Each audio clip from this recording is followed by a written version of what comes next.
Allora, il nostro progetto STEM, il nostro liceo scientifico STEM, è un progetto didattico che prevede che l'anno scolastico sia suddiviso in diversi spezzoni, la maggior parte dei quali formate da lezioni tradizionali, ma poi 3 settimane all'anno invece questi spezzoni sono formati da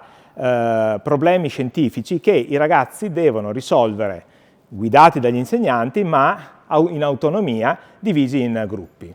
Questo progetto prevede che queste attività vengano svolte in queste settimane chiamate settimane STEM, dove quest'anno per esempio abbiamo affrontato alcune tematiche relative alla robotica, in collaborazione con l'Associazione degli Industriali della provincia di Belluno, altre tematiche invece riferite all'ingegneria. Alcuni ragazzi stanno preparando una macchinina per partecipare a una competizione nell'ambito del progetto Formula 1 nelle scuole, e un progetto che ha richiesto loro di acquisire anche in autonomia, seppur sempre guidati dagli insegnanti, competenze in campo di aerodinamica, in campo di progettazione 3D e in campo